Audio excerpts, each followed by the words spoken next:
آپ کے سامنے طالب علم نے صحیح بخاری کی آخری حدیث کی قرات کی ہے، یہ تلاوت کی ہے، اس کو پڑھا ہے۔ الحمدللہ پوری دیگ میں سے اگر ایک چاول چکھ لیا جائے تو پوری دیگ کے ذائقے کا پتہ چل جاتا ہے۔ طالب علم کے پڑھنے کے انداز سے یہ بات معلوم ہو رہی تھی کہ الحمدللہ پڑھنے والا جو پڑھ رہا ہے اس کو سمجھ بھی رہا ہے اور اس کے تقاضے بھی جانتا ہے، اور اس کی علمیت اس کی تلاوت اور قرات سے ظاہر ہو رہی، جو اساتذہ کرام کی محنت کا بین ثبوت ہے، اور شیخ محترم کا ان طلباء کو صحیح بخاری جیسی عظیم کتاب کی یہ تدریس الحمدللہ ایک ایسے اچھے اور احسن انداز میں کہ جس سے واقعی یہ پتہ چلتا ہے کہ الحمدللہ یہ ادارہ دین علم کا، علوم دینیہ کا، بالخصوص قرآن اور حدیث کے علوم کو ترویج اور تدریس اور تعلیم دے کر اس پورے خطے اور علاقے میں علماء کی کمی کو پوری کر رہا ہے۔ دعا ہے اللہ رب العالمین اس جامعہ کو، اس ادارہ کو، اس پورے خطہ کے لیے، پورے علاقے کے لیے، پورے ملک کے لیے، بلکہ پوری دنیا کے لیے منارہ نور بنائے، اور اللہ رب العالمین ان اساتذہ کی، ان مشائخ کی، اور بالخصوص شیخ محترم کی دن رات کی ان محنتوں کو، کوششوں کو، کاوشوں کو قبول و منظور فرمائے، اور معاونین کرام کے بھی تعاون کے بعد ان کے دل میں الحمدللہ یہ اطمینان ہونا چاہیے کہ الحمدللہ ان کا تعاون ضائع اور رائے گاہ نہیں جا رہا۔ انشاءاللہ ان کے لیے یہ بہت بڑا عظیم صدقہ جاریہ ہے۔ اللہ تعالیٰ اس ادارے کو قیامت کے قائم ہونے تک قائم اور دائم رکھے، اور اسے قائم رکھنے والوں کو بھی اللہ قائم رکھے، اس کے لوازمات اور ضروریات پوری کرنے والوں کو بھی اللہ قائم و دائم رکھے، اور طلباء کی اور اساتذہ کی یہ بہار تا قیام قیامت انشاءاللہ لگی رہے۔ صحیح بخاری ہم سب لوگ یہ جانتے ہیں کہ یہ حدیث کی اہم ترین کتاب ہے۔ عمومی طور پر ہمارے ہاں 6 کتابیں مشہور ہیں سیاستہ کے نام سے جنہیں کہا جاتا ہے، اور اس کی ایک وجہ یہی ہے کہ عمومی طور پر ان 6 کتابوں میں جو احادیث ان کے محدثین نے بیان فرمائی ہیں وہ عموماً صحیح ہے۔ اس بنا پر صحاح ستہ کہہ دیا جاتا ہے، ورنہ صحیح بات تو یہ ہے بجائے صحاح ستہ کے کتب ستہ کہا جائے۔ البتہ ان 6 کتابوں میں سے صحیح بخاری اور صحیح مسلم یہ دونوں تو بالخصوص ایسی کتابیں ہیں جن کتابوں میں ان محدثین کرام نے نبی اکرم صلی اللہ علیہ وسلم کی صحیح ترین احادیث کو جمع کیا، اور یہ حدیث کی کتاب ہے، علم حدیث۔ حدیث وہ ہوتی ہے کل ما نسب الى النبی صلی اللہ علیہ وسلم من قول او فعل او صفت خلقی او خلقی او وصف، ہر وہ چیز جو نبی اکرم صلی اللہ علیہ وسلم کی طرف منسوب کی جائے، جو نبی صلی اللہ علیہ وسلم کا قول ہو، جو نبی صلی اللہ علیہ وسلم کا فعل ہو، یا نبی صلی اللہ علیہ وسلم کی تقریر، یعنی آپ کے سامنے کوئی بات کہی گئی، کوئی عمل کیا گیا اور نبی صلی اللہ علیہ وسلم نے اس کے اوپر خاموشی اختیار کی ہو، یا اس میں نبی اکرم صلی اللہ علیہ وسلم کی کوئی خلقی تخلیقی صفت بیان کی گئی ہو، یا نبی اکرم صلی اللہ علیہ وآلہ وسلم کا کوئی وصف بیان کیا گیا ہو، یا نبی اکرم صلی اللہ علیہ وسلم کی کوئی اخلاقی صفت بیان کی گئی ہو، یہ جو بھی نبی اکرم صلی اللہ علیہ وسلم کی طرف منسوب ایسی چیز ہوگی وہ ساری کی ساری حدیث کہا جائے گا اس کو۔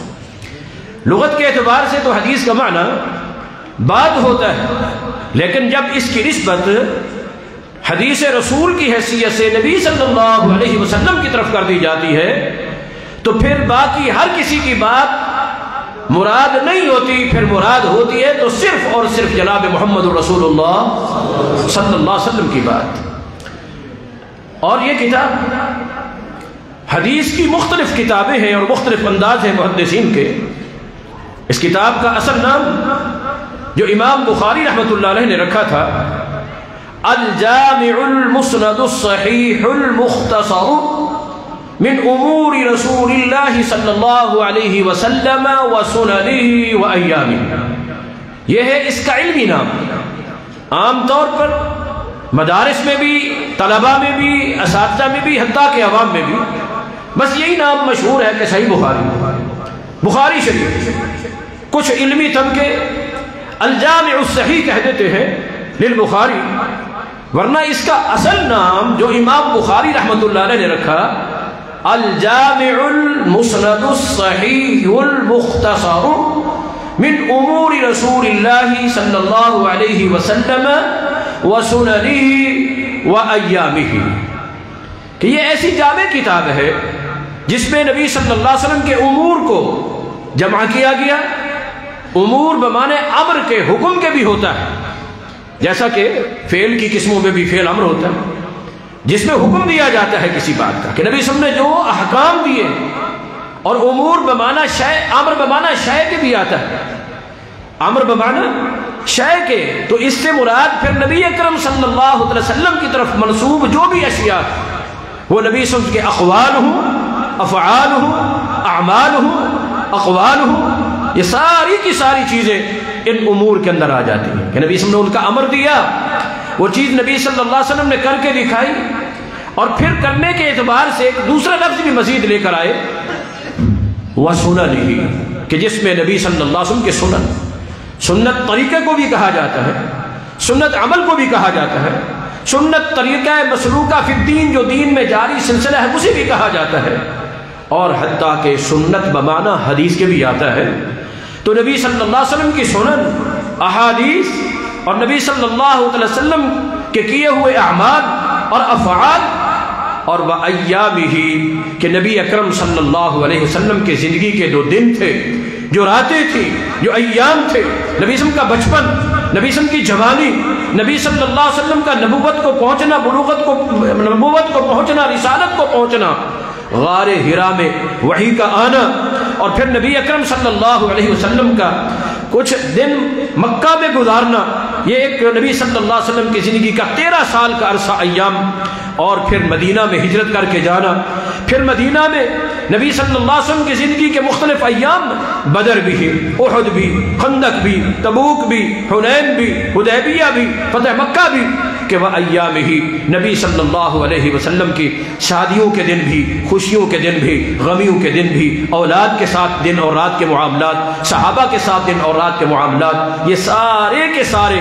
امام بخاری رحمۃ اللہ علیہ نے اپنی اس کتاب میں جمع فرمائی ہے۔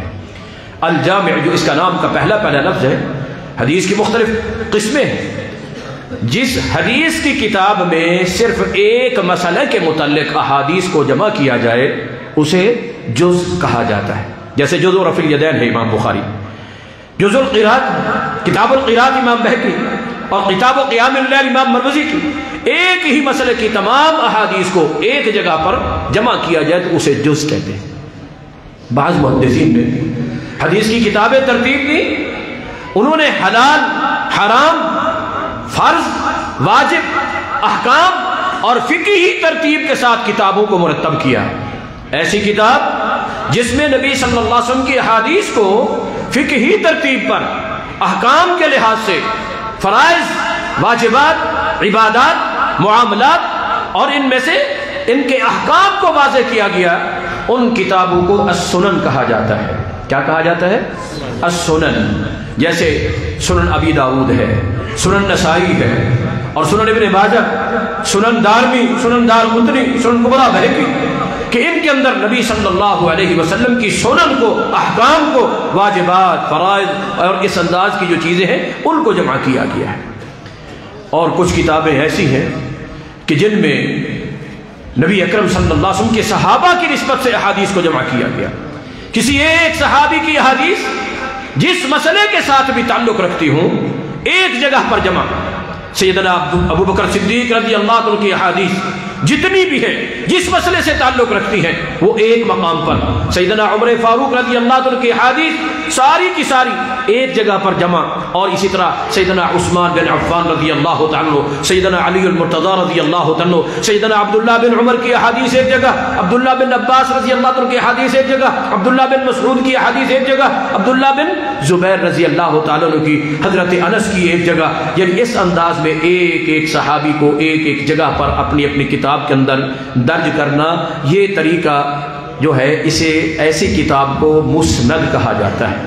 جیسا کہ امام احمد بن حنبل رحمہ اللہ کی مسند ہے، کسی مسئلے سے بھی تعلق رکھنے والی حدیث ساری، سیدنا ابو ہریرہ کی ایک جگہ، سیدنا انس کی ایک جگہ، سیدنا عبداللہ بن عمرو بن عاص کی ایک جگہ. تو ایسی کتاب کو المسند کہا جاتا ہے جس میں احکام ہوں، مسائل ہوں، وہ اس کو سنن کہا جاتا ہے جیسے میں پہلے عرض کر چکا ہوں.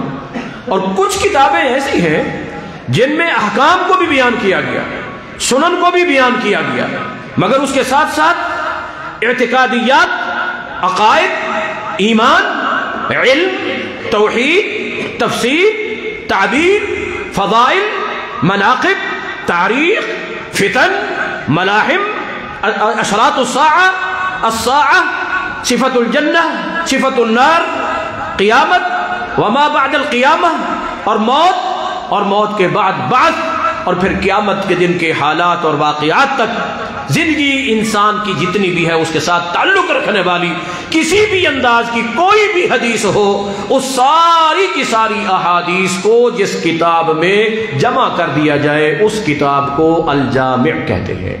تو یہ الجامع نبی اکرم صلی اللہ علیہ وسلم کی احادیث جس انداز کی بھی ہے، جہاں جہاں بھی ہے، جیسے جیسے بھی ہے، ان سب کو امام بخاری رحمۃ اللہ علیہ نے اس میں جمع کیا ہے. اس لحاظ سے یہ الجامع.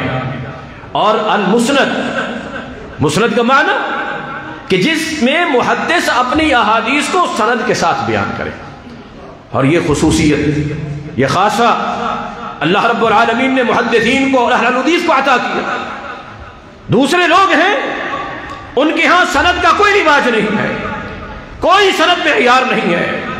کوئی آتا ہے کہتا ہے بزرگوں نے فرمایا، کوئی آتا ہے حضرت جی نے فرمایا، کوئی کہتا ہے کہ قال امامنا، کوئی کہتا ہے کہ یہ ہمارے حضرت کی ملفوظات ہیں، کوئی کہتا ہے کہ فلاں کا کشف ہے، فلاں کا الہام ہے، فلاں کا مرفوظ ہے، فلاں کا ارشاد ہے، فلاں کا فتویٰ ہے، فلاں کا اجتہاد ہے، فلاں کی رائے ہے، فلاں کی فکر ہے، یہ فلاں کی. حتیٰ کہ کچھ لوگ تو وہ ہیں جو آ کر ہمیں کہتے ہیں کہ آواز آندھی، بس اور کسی چیز کا پتہ نہیں. لیکن نہیں، اللہ اکبر، لولا الاسناد، اگر دین میں سند نہ ہوتی، اسناد نہ ہوتا، لمن قال من شاء ما شاء، ورنہ جو بندہ جو چاہتا کہہ دیتا، کوئی پوچھنے والا نہیں ہوتا. مگر سند ہے تو اس کی وجہ سے کسی کو جرأت نہیں ہوتی، میں اگر کوئی بات بیان کروں گا تو مجھ سے سند پوچھی جائے گی. اور یہ طریقہ جب امام الانبیاء جناب محمد رسول اللہ صلی اللہ علیہ وسلم نے اذ اصر النبی الی بعض ازواجہ حدیثا، ایک بات نبی صلی اللہ علیہ وسلم نے اپنی بیوی کو کہی تو آگے سے انہوں نے کہا کہ من انبا کا ھذا، آپ کو یہ کس نے بیان کی؟ قال نبأنی العلیم الخبیر. قرآن ہے قرآن، مگر قرآن میں بھی سند کا ایک انداز اللہ نے اختیار کر کے دکھا دیا کہ سند کی اہمیت کیا ہے، سند کی حیثیت کیا ہے. ان جاءکم فاسق بنبأ فتبینوا، کوئی خبر لے کر آتا ہے تو تحقیق کرو. تو امام بخاری رحمۃ اللہ علیہ کی کتاب المسند، جس میں امام بخاری رحمۃ اللہ علیہ نے باسند احادیث کو بیان کیا ہے، باسند احادیث کو. یہاں پر ایک اعتراض ہوتا ہے امام بخاری رحمۃ اللہ علیہ کے متعلق کہ ان کی کتاب میں تو تعلیقات بھی کثرت ہے، معلق روایات بھی کافی ساری ہیں جن کی سند ہی نہیں ہے. تو پھر یہ مسند کیسے؟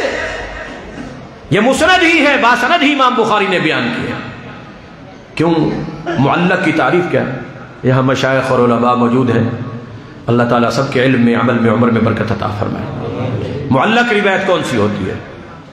کہ جس کی سند کا ابتدائی حصہ مصنف اپنے تصرف سے حذف کر دے. ابتدائی حصہ یا کچھ حصہ اپنے تصرف سے اس سند کا وہ حصہ مصنف کیا کر دے؟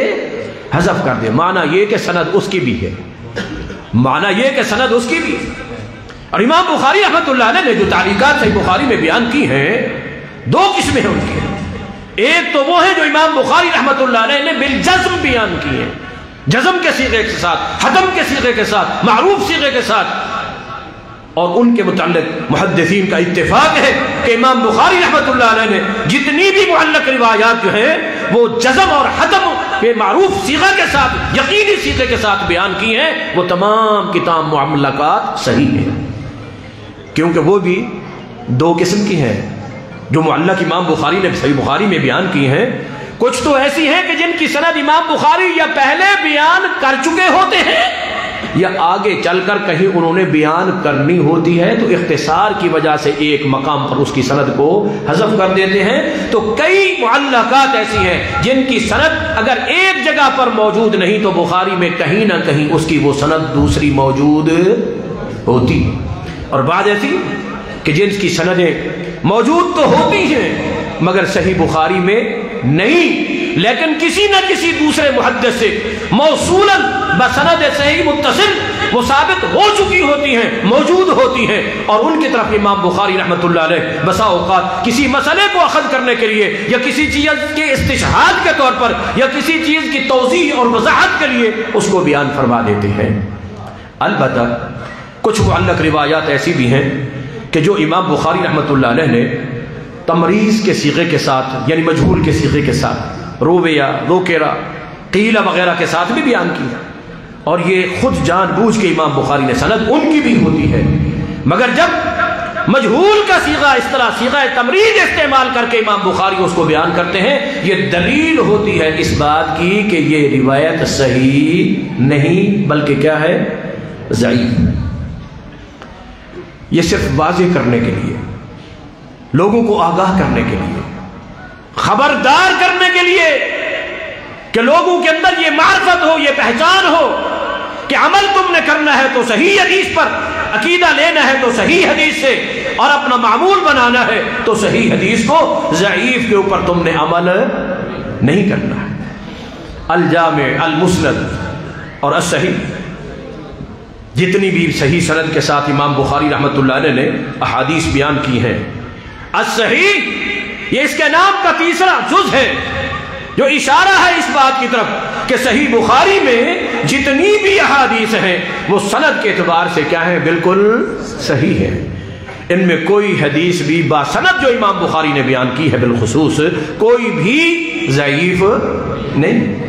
امام بخاری رحمۃ اللہ علیہ نے جب اس کتاب کو ترتیب دیا اور ترتیب دیتے ہوئے 16 سال لگائے ہیں. 16 سال جتنے اس کے ابواب ہیں وہ سارے کے سارے باب امام بخاری رحمۃ اللہ علیہ نے مسجد نبی کے روضۃ من ریاض الجنہ، وہ حصہ جس کے متعلق نبی صلی اللہ علیہ وسلم نے صحیح حدیث میں فرمایا ما بین بیتی و ممبری روضۃ من ریاض الجنہ. اور جو بھی احادیث بیان کی اللہ، حافظ ابن حجر رحمۃ اللہ علیہ نے کافی تفصیل رکھی ہے اس بارے میں.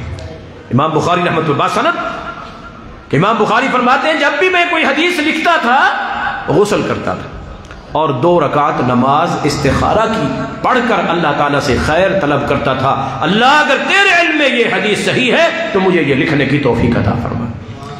آج لوگ اس پر اعتراض کر رہے ہیں، جو لوگ ہوتے ہیں نا خود اپنی طرف سے دین میں طور طریقے بنانے والے، بدعتیں گھڑنے والے.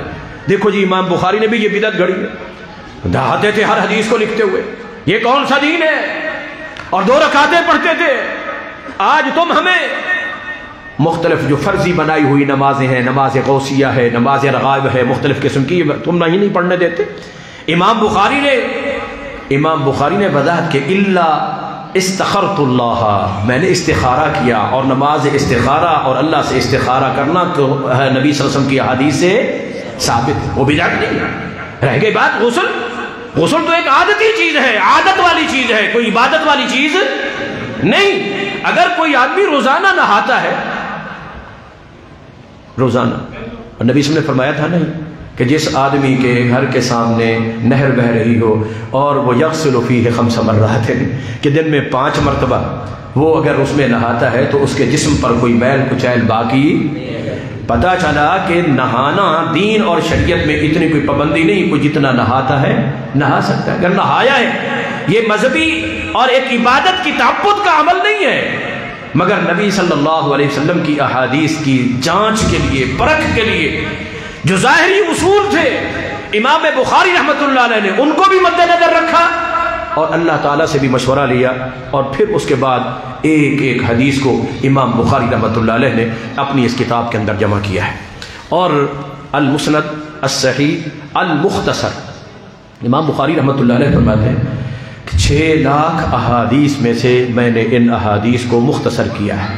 6 لاکھ احادیث، اللہ اکبر، 6 لاکھ احادیث میں سے، یعنی جتنی بھی احادیث نبی صلی اللہ علیہ وسلم کی ان میں سے مختصر کیا، وہ ساری کی ساری نہیں، ہاں جو لکھی وہ ساری کی ساری صحیح، وہ ساری کی ساری المختصر ہو، اس میں سے میں نے مختصر کیا۔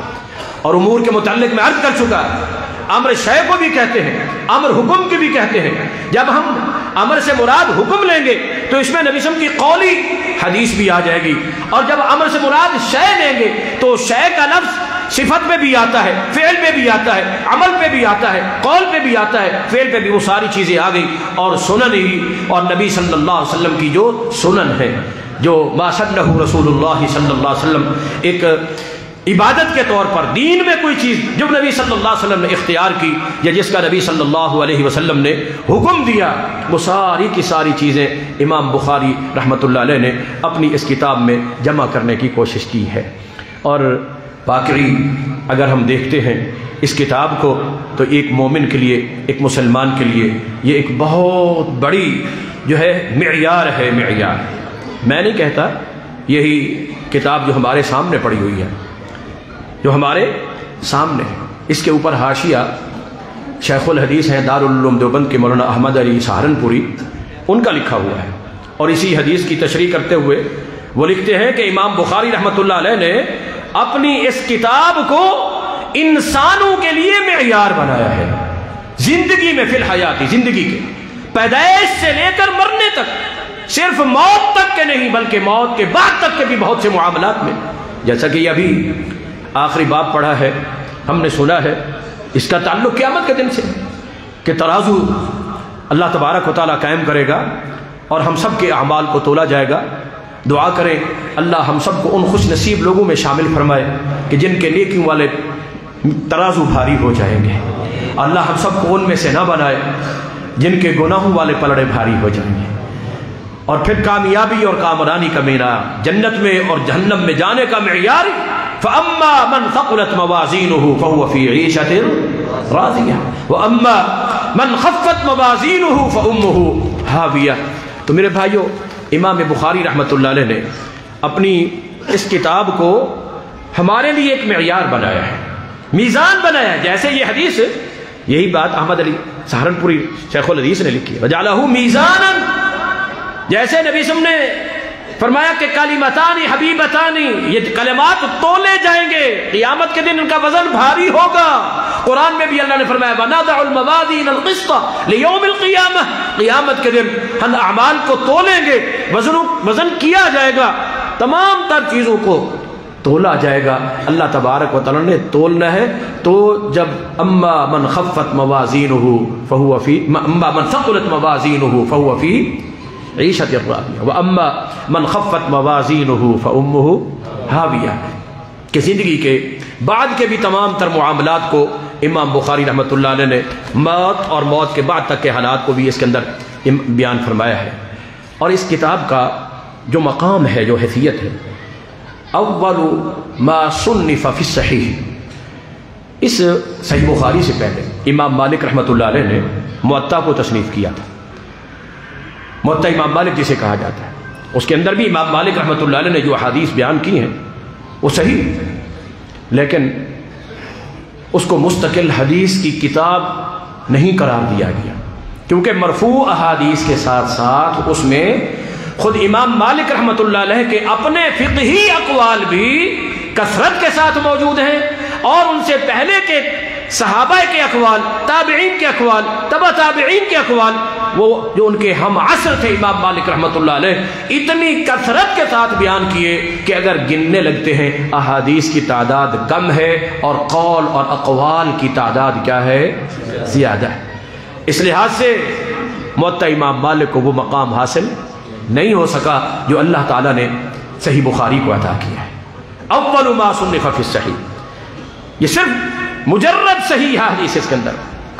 سبب یہ بنا تھا، ہم بھی درسوں میں شامل ہوتے ہیں، دعا کریں جو علماء بیان کرتے ہیں ان کے بیان کو سن کر ہمارے دل میں بھی کبھی کوئی نیک عمل کرنے کا جذبہ پیدا ہو جائے۔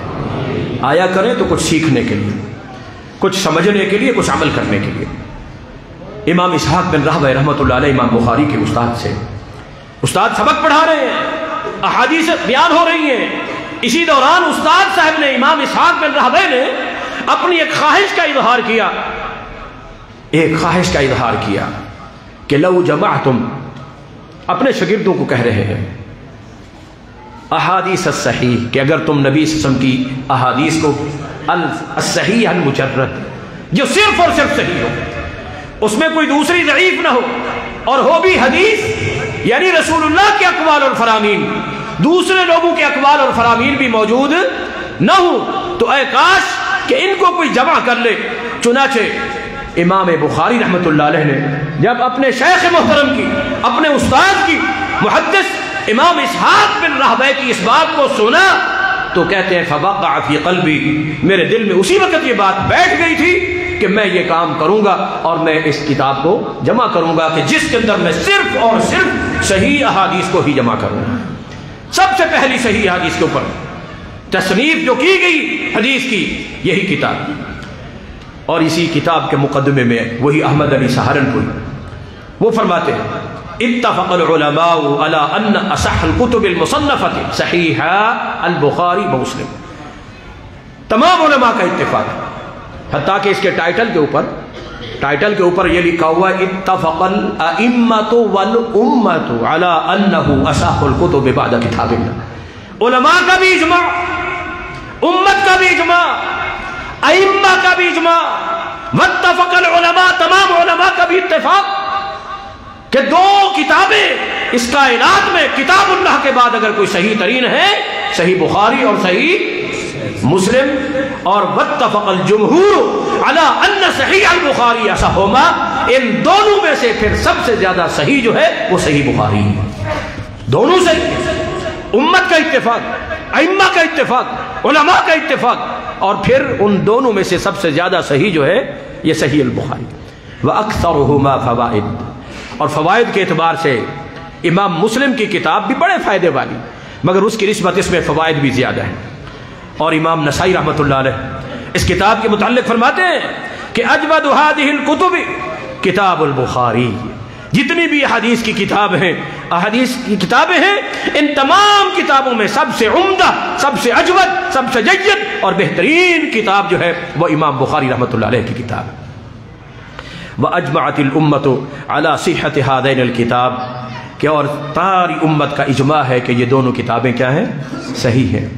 تو امام بخاری رحمۃ اللہ علیہ نے، ویسے محدثین کے تو بہت سی اقوال ہیں، اور جس قدر اس بخاری شریف کے اوپر کام کیا گیا، حدیث کی باقی کتابوں کے اوپر اتنا کام نہیں کیا گیا، شرحیں لکھی گئی ہیں اس کے مختلف، اور صرف یہی نہیں ہے کہ ظاہری طور پر اگر ہم دیکھیں تو یہ علم حدیث کی کتاب، مگر امام بخاری رحمۃ اللہ علیہ نے علم حدیث کے ساتھ ساتھ اس میں علم تفسیر بھی بیان کیا ہے، تفسیر کا طریقہ بھی، اور تفسیر کے طریقے کے لیے لغت کو بنیاد نہیں بنایا ہے تو صحابہ کرام کے اقوال اور فرامین کو، اور بنیاد قرآن کی تفسیر کی،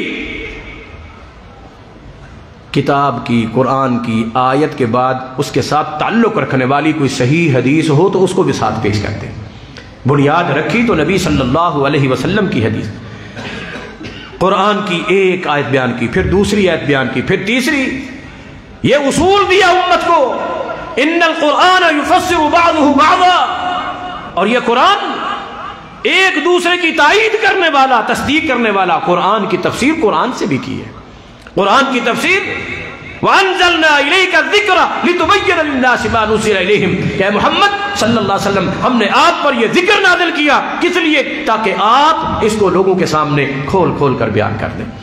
چنانچہ نبی اکرم صلی اللہ علیہ وسلم کی احادیث کے ذریعے، اور پھر وہ صحابہ کرام رضوان اللہ علیہم اجمعین جو نبی صلی اللہ علیہ وسلم کے زمانے میں، دور میں، قرآن کے نزول کے دور اور زمانے میں جو نبی صلی اللہ علیہ وسلم کی نبوت کے بھی گواہ ہے، جو قرآن کے نزول کے بھی گواہ ہے، قرآن کے آیات اور معانی کو وہ سب سے زیادہ امت میں سے سمجھنے والے تو صحابہ کرام رضوان اللہ علیہم اجمعین کے اقوال بھی قرآنی آیات میں لیے ہیں۔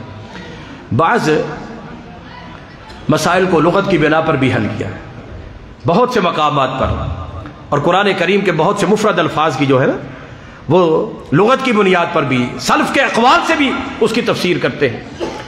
صرف یہی نہیں بلکہ لغت کے گرامر کے قوانین بھی کئی بیان کیے ہیں امام بخاری رحمۃ اللہ علیہ نے، اس میں فقہ کے بھی کچھ اصول بیان کیے ہیں، حدیث کے بھی کئی اصول اور ضابطے اس میں بیان کیے ہیں، اور اس کے اندر سابقہ اقوام کی تاریخ بھی موجود ہے۔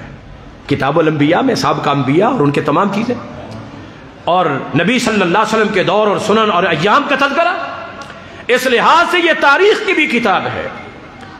علم وراثت کو بیان کیا گیا ہے، دینی اور شرعی اعتبار سے کئی علوم اور فنون مستقل، ایک مستقل فن کی حیثیت، مستقل علم کی حیثیت رکھتے ہیں۔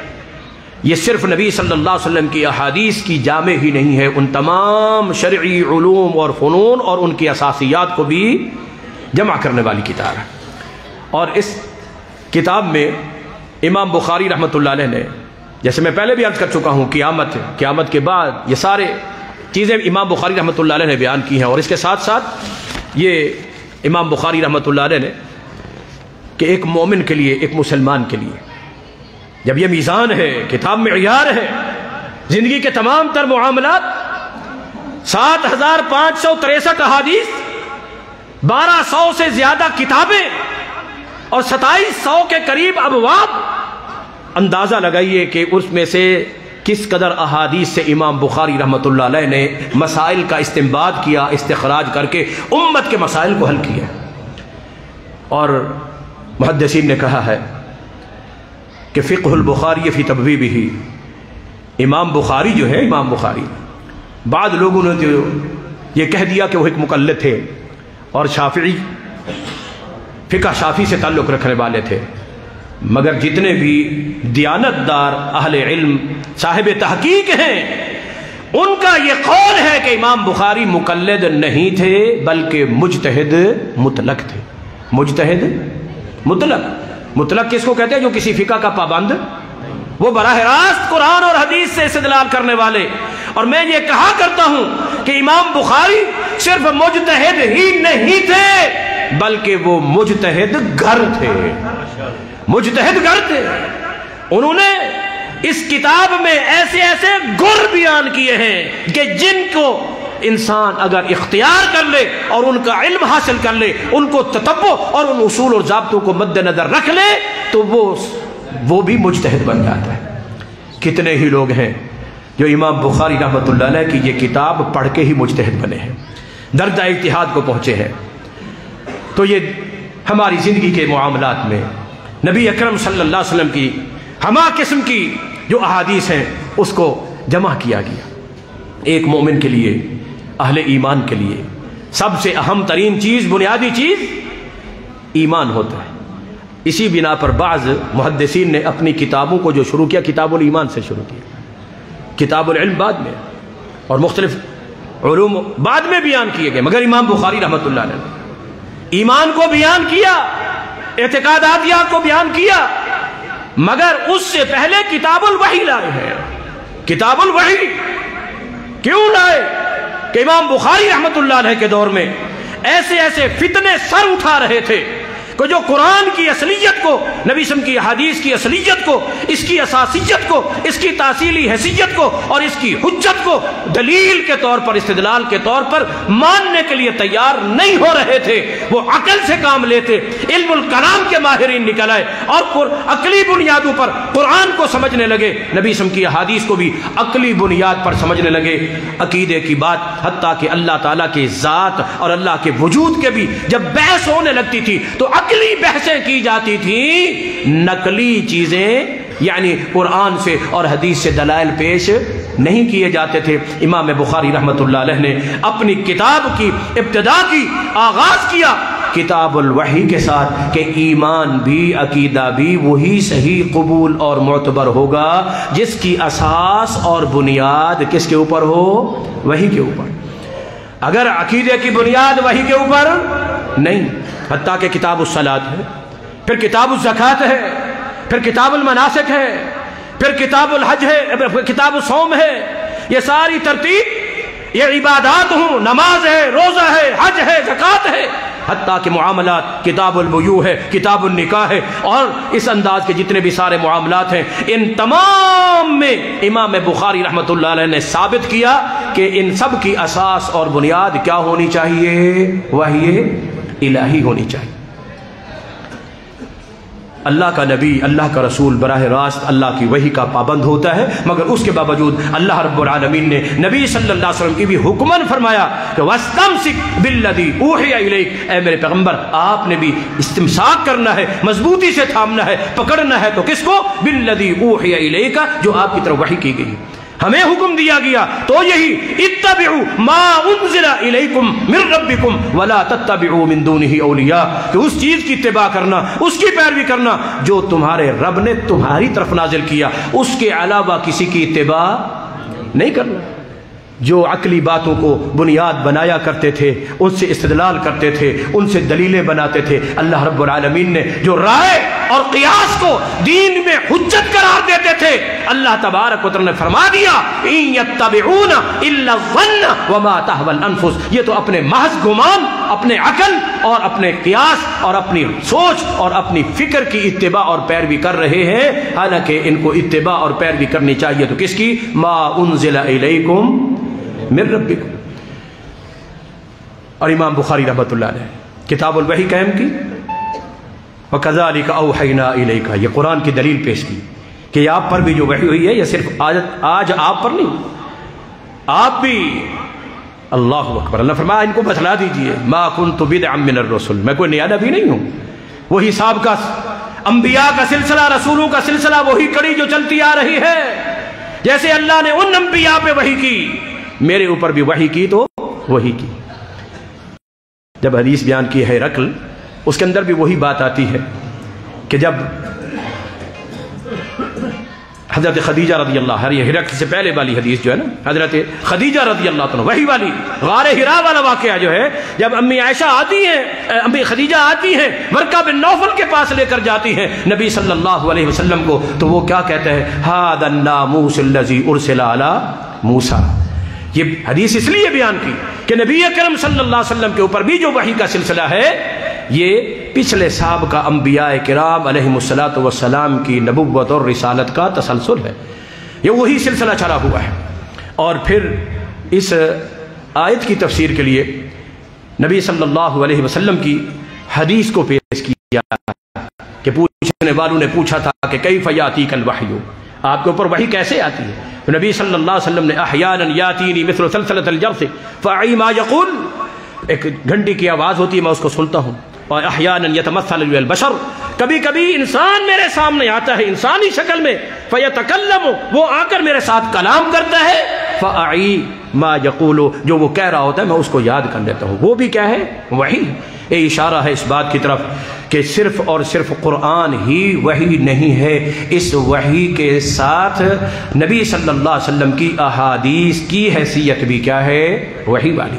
قرآن ہے تو قل اوحی الی ھذا القرآن، یہ قرآن میری طرف وحی کیا گیا، اس میں کوئی شک نہیں، قرآن وحی ہے، مگر یہی قرآن بتلاتا ہے والنجم اذا ھوا ما ضل صاحبکم، الفاظ کو اللہ نے وحی کا وحی یوحا، دوبارہ تاکیدی صفت لا کر دو مرتبہ وحی کو ثابت کیا کہ اس کے وحی ہونے میں کسی قسم کا کوئی شک نہیں۔ احادیث کی کتابوں کو جب ہم دیکھیں، کتاب الحج میں تفصیل کے ساتھ موجود ہے، اور 2-3 مواقع کے اوپر کہ نبی صلی اللہ علیہ وسلم سے کچھ مسئلے پوچھے گئے، اور نبی صلی اللہ علیہ وسلم کے اوپر وہ کیفیت طاری ہو گئی جو وحی کے نازل ہوتے وقت ہوا کرتی تھی، وہی کیفیت، اور اس کے بعد نبی صلی اللہ علیہ وسلم نے وہ باتیں بیان کی، اگر دیکھا جائے تو وہ قرآن میں موجود نہیں ہے، حدیث کے اندر موجود ہے، تو حدیث بھی کیا ہے؟ وحی ہے۔ نبی صلی اللہ علیہ وسلم کا فرمان بھی کیا ہے؟ وحی ہے۔ اللہ اکبر۔ اور نبی صلی اللہ علیہ وسلم کا اگر فعل ہے ان اتبع الا ما یوحى الی من ربی، سورہ اعراف میں فرمایا آپ ان کو فرما دیجئے میں جو اتباع کرتا ہوں، عمل کرتا ہوں، وہ اس چیز پر کرتا ہوں جو میری طرف وحی کی جاتی ہے۔ تو نبی صلی اللہ علیہ وسلم کا جو عمل ہے، فعل ہے، آپ کی ادائیں ہیں، آپ کی حرکات و سکنات ہیں، وہ بھی مؤید بالوحی، اور نبی صلی اللہ علیہ وسلم کا فرمان بھی کیا ہے؟ وحی۔ قرآن بھی کیا ہے؟ وحی۔ یہ دونوں چیزیں اس میں آ جاتی ہیں، وحی مطلوب ہو یا وحی غیر مطلوب۔ اور اس کے ساتھ ساتھ یہی جو وحی کی گئی ہے، یہ اتاری کس نے ہے؟ اللہ تعالیٰ نے۔ وہ کتاب ہے تو کس نے اتاری؟ اور حدیث اور حکمت ہے تو کس نے اتاری؟ جی، وَأَنزَلَ اللَّهُ عَلَيْكَ الْكِتَابَ وَالْحِكْمَةَ۔ ایک اور مقام پر فرمایا وَاذْكُرُوا نِعْمَةَ اللَّهِ عَلَيْكُمْ وَمَا أَنزَلَ عَلَيْكُمْ مِنَ الْكِتَابِ وَالْحِكْمَةِ۔ اللہ کی اس نعمت کو یاد کرو۔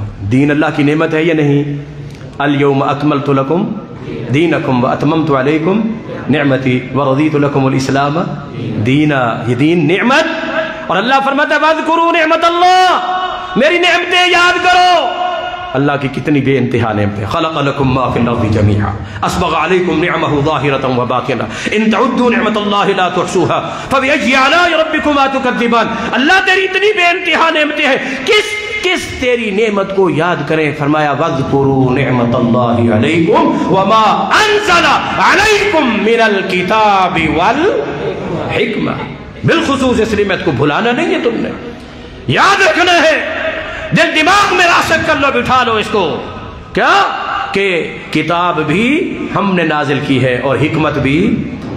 سیدنا عبداللہ بن عباس رضی اللہ عنہ جن کے متعلق نبی اکرم صلی اللہ علیہ وسلم نے ارشاد فرمایا تھا اللہم علمہ الکتاب وفقہہ فی الدین۔ اللہم علمہ الکتاب، جیسے کتاب اللہ کا علم عطا فرما، وہ کیا فرماتے؟ الحکمت ہی سنت محمد صلی اللہ علیہ وسلم، کہ قرآن میں یہ حکمت کے جو لفظ آئے ہیں اس سے مراد نبی صلی اللہ علیہ وسلم کی حدیث ہے، نبی صلی اللہ علیہ وسلم کی سنت۔ تو قرآن بھی اللہ نے نازل کیا، حدیث بھی اللہ نے نازل کی، اور یہ جو کچھ بھی اللہ نے نازل کیا یہ کیا ہے؟ جی کیا ہے؟ آج کوئی قادیان سے اٹھتا ہے تو وہ کہتا ہے جی ہم حق پہ ہیں، کوئی ہندوستان سے اٹھتے ہیں تو وہ کہتے ہیں کہ ہم حق پہ ہیں، کوئی کربلا سے آتے ہیں جی ہم حق پہ ہیں، کوئی اجمیر سے آتے ہیں ہم حق پہ ہیں، کوئی کہیں سے کوئی کہیں سے، کوئی کتابیں لے کر آ جاتا ہے انسانوں کی، علماء کی لکھی ہوئی کہ یہ کیا ہے؟ حق۔ حق کیا ہے؟ میں جس کو حق کہہ دوں میرے کہہ دینے سے حق ہو جائے گا؟ آپ جس کو حق کہہ دیں آپ کے کہنے سے حق ہوگا؟ کوئی اور مکتبہ فکر سے تعلق رکھنے والا فرد اپنے مسلک کو، اپنے منہج کو، اپنے مکتبہ فکر کو حق کہہ دے، اپنی کتابوں کو، اپنے مسلک کو، اپنے نصاب کو کہہ دے یہ حق ہے، اس کے کہہ دینے سے وہ حق کیا ہوگا؟ جسے رب حق کہے گا، جسے رب کس کو حق کہتا ہے؟ قُلِ الْحَقُّ مِن رَبِّكُمْ، حق وہ ہے جو کس کی طرف سے آئے؟ کس کی طرف سے؟ جو ملا کی طرف سے آئے وہ حق، جو امام کی طرف سے آئے وہ حق، جو مجتہد کی طرف سے آئے وہ حق، جو فقیہ کی طرف سے آئے، جو مرشد کا ارشاد ہو، بزرگ کا ملفوظ ہو، کسی کی سوچ ہو، کسی کی رائے ہو، کسی کی عقل ہو، کسی کی تھیوری ہو، کوئی سائنس ہو، کوئی جو جدید ترین عقلیات کے اوپر الہاد بھری باتیں بھی لے کے آ جائے، حق کیا ہے؟ قُلِ الْحَقُّ مِن رَبِّكُمْ، حق وہ ہوگا جو کس کی طرف سے؟ پھر کوئی اٹھ کر کہہ دے، جیسے شیخ عبدالرزاق ساجد حافظہ اللہ فرما رہے تھے کہ مرزا بھی کہتا ہے کہ میرے پاس بھی حق آتا ہے، میرے پاس بھی جی اللہ کی طرف سے، یہ اب اللہ کی طرف سے آ جائے کس کے اوپر؟ کسی کے بھی اوپر آ جائے سوائے محمد الرسول اللہ کے تو وہ حق ہو سکتا۔ والذین آمنوا وعملوا الصالحات وآمنوا بما نزل على محمد وهو الحق من ربهم۔ بما نزل على، بولو اے بولو، بما نزل على محمد وهو الحق من ربهم، حق یہی ہے جو اللہ رب العالمین نے محمد الرسول اللہ پر نازل کیا۔ ابھی بات سن رہے تھے نا، جامع ترمذی میں حدیث ہے، ایک دفعہ بیٹھے بیٹھے نبی صلی اللہ علیہ وسلم نے ایسے کوئی بات کر دی تو پھر ایک صحابی نے پوچھ لیا، اے اللہ کے رسول انک لتمازحنا، انک لتمازحنا، آپ ہمارے ساتھ کبھی کبھی مزاح بھی فرماتے ہیں۔ مزاح ایک ہوتی ہے مذاق، آج جو ہمارے اور آپ کے اندر کثرت سے پائی جاتی ہے، اس میں بعض اوقات حقیقت سے ہٹی ہوئی باتیں ہوتی، مذاق نہیں، مزاح، ہنسی کی خوش طبعی کی کوئی بات آپ جو فرماتے ہیں۔ فرمایا ولا اقول الا الحق، میں اس مزاح میں بھی کوئی بات کرتا ہوں تو نہ حق نہیں کرتا، جو کرتا ہوں کیا کرتا ہوں؟ حق کرتا ہوں۔ یاد ہے نا ایک بوڑھی عورت آ گئی تھی، آ کر کہا تھا اس نے، اللہ کے رسول بوڑھی عورت ہوں، ڈر لگتا ہے قیامت کے دن سے، دعا کر دیجئے اللہ مجھے اہل جنت میں شامل فرما دے۔ ہم بھی اپنے لیے کر لیں، اللہ ہمیں بھی اہل جنت میں شامل، ہم سب کے ماں باپ کو، والدین کو بھی، مومن موحد تمام کے تمام، ہماری اولادوں کو بھی، ہمارے احباب کو بھی، ہمارے مشائخ کو بھی، ہمارے ساتھیوں کو بھی، بھائیوں کو بھی۔ دعا بوڑھیا کہتی ہے میرے لیے کر دیجئے اللہ مجھے جنت میں داخل فرمائے۔ نبی صلی اللہ علیہ وسلم نے کیا فرمایا؟ بوڑھیاں تو جنت میں داخل ہی، بوڑھیاں تو جنت میں داخل ہی۔ اب یہ مزاح تھا جی، وہ رونے لگ گئی۔ میرے نبی فرماتے انظروا الی حرصھا للجنہ، اس بوڑھیا کو دیکھو جنت میں جانے کا کتنا شوق ہے۔ میں نے کہا نہیں جائے گی تو رو رہی ہے بیچاری، نہیں رو۔ اللہ اکبر۔ پھر اسے فرمایا نبی صلی اللہ علیہ وسلم نے قرآن کی آیت پڑھ کر وَفُرُشٍ مَّرْفُوعَةٍ إِنَّا أَنشَأْنَاهُنَّ إِنشَاءً فَجَعَلْنَاهُنَّ أَبْكَارًا عُرُبًا أَتْرَابًا۔ یہ بڑھاپا ختم کر کے نئی جوانی دے کر اللہ صحت مند کنواری بنا کر جنت میں بھیجے گا۔ وہ بڑی خوش ہو گئی، بڑھاپا بھی ختم ہو جائے گا، نئی جوانی بھی مل جائے گی اور جنت بھی مل جائے گی۔ اللہ، اور حقیقت سے ہٹ کے صحابی آگے دی اللہ کے رسول صلی اللہ علیہ وسلم جہاد میں جانا ہے، کوئی سواری اور اونٹ تو دے دیجئے۔ نبی فرماتے ہیں کوئی بات نہیں، ابھی تو کچھ نہیں ہے، تھوڑا سا انتظار کرو، میرے پاس کوئی ساز و سامان آ جائے تو میں اونٹنی کا بچہ دے دوں گا، اونٹنی کا بچہ دے دوں گا۔ صحابی نے کہا جی میں نے جہاد پہ جانا ہے، میں اونٹنی کے بچے کو کیا کروں گا، پالوں گا یا جہاد کروں گا؟ اللہ اکبر، اللہ اکبر۔ تو کیا فرمایا؟ کیا اونٹ جو ہوتا ہے وہ اونٹنی کا بچہ؟ اب مزاح بھی تھا مگر حقیقت سے ہٹ کے بڑی مشہور بات ہے، آج بھی لوگ اعتراض کرتے ہیں یہ بخاری جناب 200 سال کے بعد لکھی گئی، مسلم اس کے بعد لکھی گئی، ترمذی نسائی اس کے بعد لکھی گئی، نبی صلی اللہ علیہ وسلم کے دور میں تو یہ حدیثیں لکھی ہوئی نہیں تھی، یہ تو بعد میں ان لوگوں نے جمع کی ہیں۔ مگر آئیے یہی بخاری کتاب العلم باب و کتابت العلم میں سیدنا ابو ہریرہ رضی اللہ عنہ فرماتے ہیں کہ سب سے زیادہ میں نبی صلی اللہ علیہ وسلم کی احادیث کو صحابہ سے سب سے زیادہ یاد کرنے والا تھا، سب سے زیادہ احادیث میرے پاس تھی سوائے عبداللہ بن عمرو بن عاص کے، ان کے پاس احادیث مجھ سے بھی زیادہ تھی۔ اور اس کی وجہ کیا تھی کہ فَإِنَّهُ يَكْتُبُ وَلَا أَكْتُبُ، وہ لکھا کرتے تھے، میں لکھا، میں لکھا۔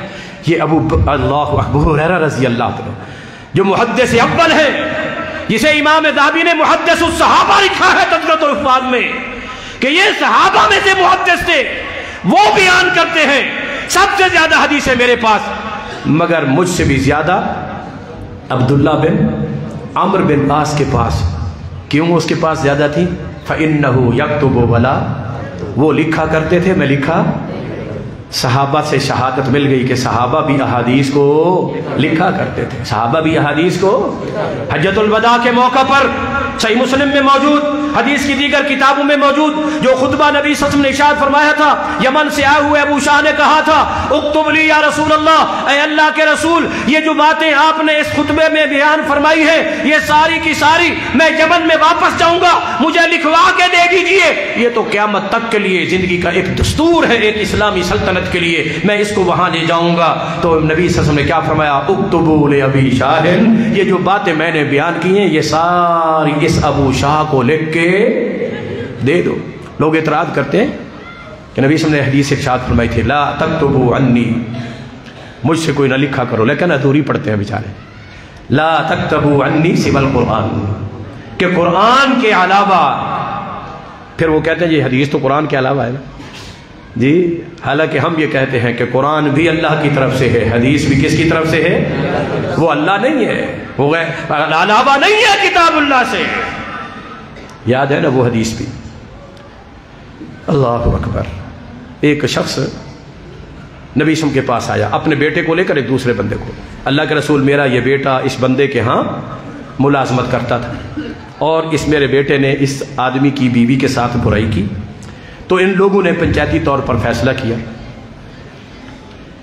فیصلہ یہ کیا کہ 100 بکریاں بھی دے دیں، 1 لونڈی بھی دے دیں. اس فیصلے کے مطابق میں نے 100 بکریاں بھی دے دی ہیں اور لونڈی بھی دے دی. اب آئے یہ بھی ساتھ ہے میرے اللہ کے رسول، یہ تو پنچایتی فیصلہ تھا، لیکن اب آپ اقضی بیننا بکتاب اللہ، آپ ہمارا فیصلہ کس سے فرمائیں؟ کتاب اللہ سے فرمائیں، کتاب اللہ سے. تو نبی صلی اللہ علیہ وسلم نے بھی فرمایا سأقضی بینکما بکتاب اللہ، میں تم دونوں کا فیصلہ کس سے کروں گا؟ کتاب اللہ سے کروں گا، کتاب اللہ سے. اور فیصلہ کرتے ہوئے نبی صلی اللہ علیہ وسلم نے فرمایا اما الغنم فمردودۃ، کہ بکریاں بھی تمہاری طرف واپس چلی جائیں گی، والولیدۃ، اور لونڈی بھی تمہیں واپس کر دی جائے گی، علی ابنک وعلیہ الرجم، اور اس عورت کے اوپر ان اعترافت، وہ شادی شدہ تھی، اگر یہ اعتراف کر لے گی اس کو رجم کر دیا جائے گا. تیرا بیٹا کنوارا، اس کو 100 کوڑے لگیں گے، بتغریب عامن، اور 1 سال کے لیے یہاں ملک سے بھی کیا بلا سکتے. اس سارے فیصلے کو میرے نبی نے اپنی وحی والی زبان سے کتاب اللہ کہا ہے، کتاب اللہ کہا ہے. جب یہ کتاب اللہ ہے تو اس کی حیثیت بھی من و عن کون سی ہوگی؟ کتاب اللہ والی ہوگی. قرآن کو اللہ نے کیا فرمایا ہے؟ اِنَّا نَحْنُ نَزَّلْنَا الذِّكْرَ. جی یہ کیا ہے؟ ذکر ہے. قرآن بھی کیا ہے؟ قرآن بھی کیا ہے؟ ذکر ہے. اور اسی قرآن میں ہی اللہ نے امام الانبیاء جناب محمد الرسول کے متعلق فرمایا انما انت مذکر. اے میرے نبی آپ کیا ہیں؟ مذکر ہیں. جو مذکر ہوتا ہے، جو بیان کرتا ہے، وہ بھی کیا ہوتا ہے؟ ذکر. قرآن بھی ذکر، اور قرآن سے یہ ثابت ہوتا ہے میرے نبی صلی اللہ علیہ وسلم کی حدیث بھی ذکر. اور اللہ نے قرآن میں جو وعدہ فرمایا اِنَّا نَحْنُ نَزَّلْنَا الذِّكْرَ وَإِنَّا لَهُ لَحَافِظُونَ، یہ وعدہ اِنَّا نَحْنُ نَزَّلْنَا الْقُرْآنَ وَإِنَّا لَهُ لَحَافِظُونَ نہیں، اِنَّا نَحْنُ نَزَّلْنَا الذِّكْرَ وَإِنَّا لَهُ لَحَافِظُونَ. اس وعدہ حفاظت میں قرآن کے ساتھ میرے نبی کی حدیث اور ذکر نبی بھی شامل ہے. کتاب اللہ کو اللہ نے صحابہ کرام کے ذریعے جمع کروا دیا، اور میرے نبی صلی اللہ علیہ وسلم کی احادیث کو محدثین کے ذریعے جمع کروائے. محدثین کے ذریعے اللہ نے جمع کروائے. آج لوگ حدیث کو کوئی اہمیت ہی نہیں دیتے ہیں، اعتراض کر دیے جاتے ہیں، اعتراض کر دیے جاتے ہیں. میں عرض کیا کر رہا تھا، فتنے کا دور اٹھ کھڑا ہوا تھا، عقلی بنیادوں کے اوپر استدلال کیے جاتے تھے، اللہ تعالیٰ کی صفات کا بھی انکار کیا جا رہا تھا، ایمانیات کے معاملے میں بھی عقل سے کام لیا جاتا تھا. اس لیے امام بخاری رحمۃ اللہ علیہ نے اپنی اس کتاب کی ابتدا اور آغاز کتاب الوحی سے کی. کتاب الایمان میں ایمان بھی وہی قابل قبول ہے، ایمان بھی کہ جس کی اساس اور بنیاد کس کے اوپر ہوگی؟ وحی الہی کے اوپر. نماز کے لیے طہارت کی ضرورت ہے، وضو اور غسل کے احکام یہ بھی اگر لیے جائیں گے تو وحی سے لیے جائیں گے، قرآن اور حدیث سے لیے جائیں گے. اور اسی طرح تمام عبادات کے معاملے میں یہی وجہ امام بخاری رحمۃ اللہ علیہ کی جو بعض شارحین حدیث نے خصوصیات لکھی ہیں یا امتیازات لکھے ہیں نا، ان میں یہ بات بھی شامل ہے کہ امام بخاری رحمۃ اللہ علیہ جب بھی کوئی بڑا عنوان قائم کرتے ہیں، احادیث نقل کرنے سے پہلے قرآن کی آیت پیش کرتے ہیں. اگر ایک ہو تو ایک، دو ہو تو دو، جتنی ان کے ساتھ تعلق رکھنی بنے. کتاب الایمان اس کے اندر بھی امام بخاری رحمۃ اللہ علیہ نے 8 سے زیادہ آیات نقل کی ہیں ایمان کے لیے بھی. بنیادی طور پر کچھ لوگوں نے عقلی طور پر کہ جی بندہ جب کلمہ پڑھتا ہے ایمان لے آتا ہے تو بس یہ ایمان لے آنا صرف زبان سے اقرار کر لینے کا نام، دل کی گواہی کو بھی بعض لوگوں نے شامل نہیں کیا. مگر امام بخاری رحمۃ اللہ نے دعویٰ یہ کیا الایمان قول و عمل، ایمان قول کا نام ہے اور عمل کا نام ہے۔ بعض لوگوں نے اعمال کو نکال لیا، بس کلمہ پڑھ لو، من قال لا الہ الا اللہ دخل الجنہ، یقیناً لا الہ الا اللہ مفتاح الجنہ، لا الہ الا اللہ کیا ہے؟ جنت کی اللہ، بس سنا کے جی بس یہ اعمال کی کیا ضرورت ہے؟ حالانکہ اسی حدیث کو بھی اگر مکمل دیکھا جائے وَإِنَّ لِكُلِّ مِفْتَاحٍ أَسْنَانٍ، یہ بات بجاؤ لا الہ الا اللہ جنت کی چابی، مگر ہر چابی کے دندانے ہوتے ہیں، دندے ہوتے ہیں۔ اذا جاء بالاسنان یفتح لک، جب دندانے والی چابی لے کے آؤ گے تو تالا کھلے گا، اگر بغیر دندانے کے صاف چابی لے کے آؤ گے تو تالا، اور یہ دندانے کیا ہیں؟ یہی اعمال ہیں، اعمال۔ محدثین کے ہاں سلف صالحین کے عقیدے کے مطابق اعمال بھی ایمان میں شامل اور داخل ہے۔ ایمان قول کا نام بھی ہے اور ایمان فعل کا نام بھی ہے، بعض لوگ تصدیق کو بھی شامل کرتے ہیں۔ امام بخاری رحمۃ اللہ علیہ نے تصدیق کو شامل نہیں کیا، اعمال میں شمار کیا، اعمال میں کہ تصدیق کو ہے، فعل القلب ہے، انسان کے جتنے جوارح اعضاء ہیں ان کا جو عمل ہے ان میں دل کی تصدیق یہ فعل القلب ہے، فعل القلب ہے۔ جب یہ دل کا عمل ہے تو پھر اعمال ایمان میں کیا ہے؟ حتیٰ کہ قول۔ بعض محدثین نے تو صرف اتنی سی بات کہی کہ الایمان قول و فعل، بعض نے کہا کہ الایمان عمل، ایمان عمل کا نام، عمل کا نام، کہ قول بھی یہ زبان کا عمل ہے، قول بھی تصدیق دل کا عمل ہے، دل کا عمل ہے، اور قیام ہے، قومہ ہے، رکوع ہے، سجدہ ہے، طواف ہے، یہ سارے کے سارے اعمال یہ۔ اور پھر بعض لوگوں نے یہ کہا تھا کہ یہ بس صرف ایک چیز کا نام ہے، لہٰذا ایمان نہ گھٹتا ہے نہ بڑھتا ہے، لا یزید ولا ینقص۔ مگر امام بخاری نے رد کیا اس کا کہ الایمان یزید و ینقص، یزید بالطاعت و ینقص بالمعصیہ، جب انسان جتنے زیادہ اعمال عبادات اطاعت کرتا چلا جائے گا تو انسان کا ایمان بھی بڑھتا چلا جائے گا، اور جس قدر انسان اعمال اور اطاعت بجا لانے میں کمی کرے گا، معصیات کو اختیار کرے گا، تو ایمان میں بھی کیا واقع ہو جائے گی؟ کمی واقع ہو جائے گی۔ اس طرح امام بخاری رحمۃ اللہ علیہ جو اس دور کے فتنے تھے ان تمام فتنوں کا بھی اپنے اپنے حساب سے رد کیا ہے، عقلی بنیاد پر توحید کے بہت سے معاملات کا اس وقت کچھ لوگوں نے انکار کیا تھا، اور امام بخاری رحمۃ اللہ علیہ نے اللہ تعالیٰ کی صفات کا، جی اللہ تعالیٰ کا ہاتھ نہیں ہے، نعوذ باللہ، کہ اگر ہاتھ مانو گے تو سارا جسم ماننا پڑے گا۔ بھئی ہاتھ ماننے سے جسم کا ماننا لازم اور ضروری؟ ہاتھ ہے اللہ کا، عقل مانے یا نہ مانے، ذہن مانے، جب رب نے فرما دیا تبارک الذی بیدہ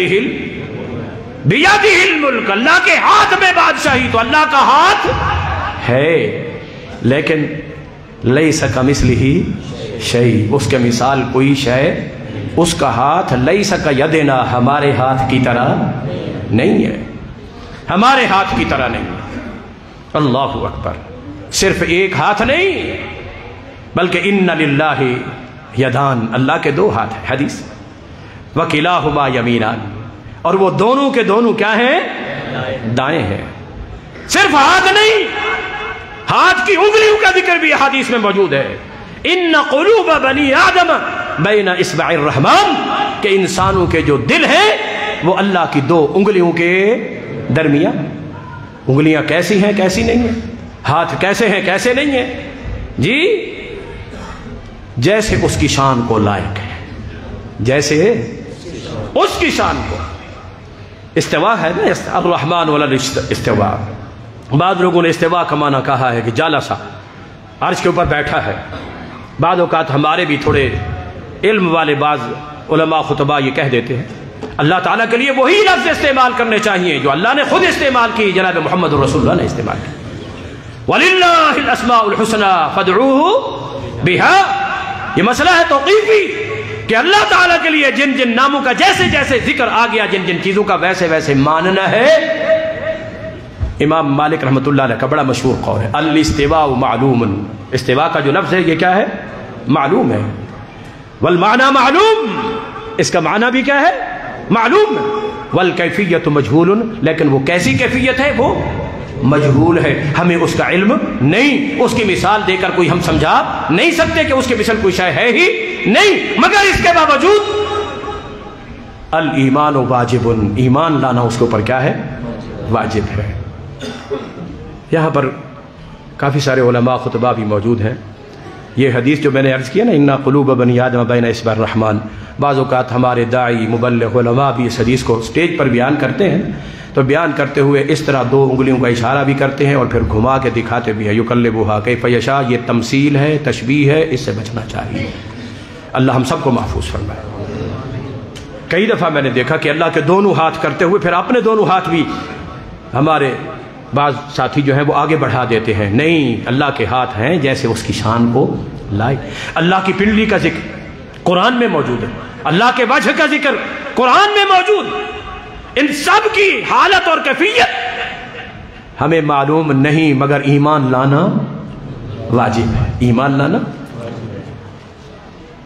بہت سی اللہ تعالیٰ کی صفات کا انکار کیا گیا، اور اللہ تعالیٰ کی ان صفات کو ثابت کرنے کے لیے امام بخاری رحمۃ اللہ علیہ نے اس کتاب کی سب سے آخری کتاب جو قائم کی، بڑا مین عنوان، وہ کتاب التوحید، اللہ تعالیٰ کی توحید کا اس بات کہ اللہ تعالیٰ کی جتنی صفات ہیں، صفات کمال، وہ صرف اس ایک اکیلے اللہ کے لیے خاص اور ثابت ماننا، اور توحید کا اقرار نفیوں و اثباتاً، جیسے صفات کمال کو اللہ کے لیے ثابت ماننا ہے، تو اسی طرح صفات ناقصہ کی اللہ سے تنزیہ کرنی ہے، اللہ کو پاک قرار دینا ہے، مبرہ قرار دینا ہے۔ اللہ خالق ہے، کوئی اور خالق نہیں، اللہ رازق ہے، کوئی اور رازق نہیں، جتنی بھی صفات ہیں وہ صرف اللہ وحدہ لا شریک کے ساتھ ثابت ماننی ہے، جیسے اس کی شان کو لائق ہیں، اور اس کے علاوہ کسی میں وہ نہیں۔ کلمہ جو ہم پڑھتے ہیں لا الہ الا اللہ، یہ لا الہ الا اللہ، اس میں اثبات بھی ہے اور نفی بھی، نفی پہلے ہے۔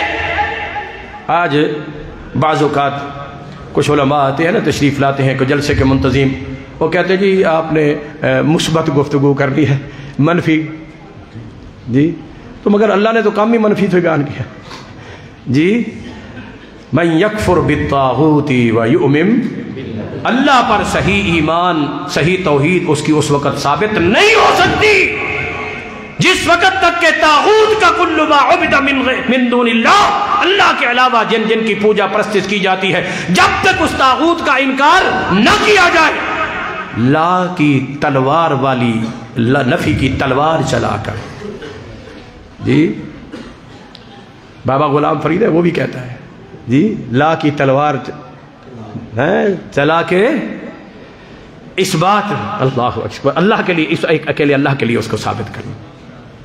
بہرحال امام بخاری رحمۃ اللہ علیہ کے دور میں یہ مختلف فتنے اٹھے، اور کتاب التوحید بالخصوص اس دور میں معتزلہ، جہمیہ وغیرہ، ان لوگوں نے حتیٰ کہ اللہ تعالیٰ کی بعض صفات کا انکار کیا، اور یہ بھی کہنے لگ گیا کہ بندہ جو کچھ کرتا ہے نا، یہ بندہ تو پابند ہے، جیسے قدریہ تھے کہ انسان مقدر تقدیر کا پابند ہے، جو کچھ اللہ نے لکھ دیا بس وہ مجبور ہے۔ حالانکہ اہل سنت والحدیث کا یہ عقیدہ ہے کہ تقدیر اللہ تعالیٰ کے لکھے ہوئے اس اندازے کا نام ہے جو اللہ نے ہماری تخلیق سے بھی پہلے ہمارے لیے لکھ دیا، ہم اس کے مجبور محض نہیں، چونکہ اللہ کے علم میں کوئی کمی، کوئی غلطی، کوئی بھول چوک نہیں، اس لیے جو کچھ اس نے لکھا وہی ہم کرتے چلے جا رہے ہیں، مگر یہ اس کے علم اور اندازے کا نام ہے، اس کا علم بھی ہر نقص سے پاک ہے، اور اس کا قدر اور اندازہ بھی ہر نقص سے پاک ہے، مگر اس لکھے کا انسان مجبور محض نہیں، مجبور نہیں ہے۔ اگر ہم اس کے مجبور ہوتے ہیں نا، تو پھر یہ اللہ تعالیٰ یہ نظام کیوں بناتا دوبارہ لکھنے والا؟ یہ لکھا جا رہا ہے یا نہیں؟ بولو، ان رسلنا یکتبون ما تمکرون اے ما تفعلون ما تصنعون، جو تم کرتے ہو ہمارے بھیجے ہوئے فرشتے یہ سارا کچھ کرامن کاتبین یعلمون ما، یہ سارا کچھ لکھا جا رہا ہے۔ جب وہ لکھ دیا تھا ہم اس کے پابند تھے، تو پھر یہ الگ سے لکھنے کی کیا ضرورت ہے؟ یہ الگ سے لکھوایا جا رہا ہے تاکہ کل قیامت کے دن ہم انکار نہ کر سکیں، اور پھر اس کو اور سے لکھے ہوئے کو جب آپس میں ملایا جائے گا تو اس میں کوئی غلطی نہیں، کیونکہ اللہ کا علم ہر غلطی سے کیا ہے؟ پاک ہے۔ تو امام بخاری رحمۃ اللہ علیہ نے اس کتاب التوحید کی آخری باب بھی یہ قائم کیا، جو باب قول اللہ تعالی وَنَضَعُ الْمَوَازِينَ الْقِسْطَ لِيَوْمِ الْقِيَامَةِ، قیامت کا دن آنے والا ہے میرے بھائیو، ہم نے بھی اس کے لیے تیاری کرنی ہے۔ وَلْتَنظُرْ نَفْسٌ مَا قَدَّمَتْ لِغَدٍ وَاتَّقُوا اللَّهَ، ہر انسان ڈرے، ہر انسان سوچے اس نے کل کے لیے کیا تیار کیا۔ اور یہ کتاب امام بخاری رحمۃ اللہ علیہ نے اسی بنا پر ہے کہ تم نے اس مرحلے پر آنا ہے، لوگوں تیاری کر کے آنا۔ اعمال پلے ہوں گے تو تولے جائیں گے، اگر اعمال پلے نہیں ہوں گے، گناہ ہی گناہ ہوں گے، تو پھر وہ گناہ تولے جائیں گے، نیکیاں نہیں تولی جائیں گی۔ نیکیاں ہوں گی فَمَنْ يَعْمَلْ مِثْقَالَ ذَرَّةٍ خَيْرًا يَرَهُ وَمَنْ يَعْمَلْ مِثْقَالَ ذَرَّةٍ شَرًّا يَرَهُ۔ یہ سارا کچھ قیامت کے دن کی تیاری کے لیے، ابتدا سے لے کر انتہا تک۔ ایک بات اور بھی واضح کر دوں کہ ایمان ہو، نماز ہو، روزہ ہو، حج ہو، زکوٰۃ ہو، نکاح ہو، طلاق ہو، بیوہ ہو، زندگی کے جتنے بھی معاملات ہیں وہ سب کے سب کہاں سے لینے ہیں؟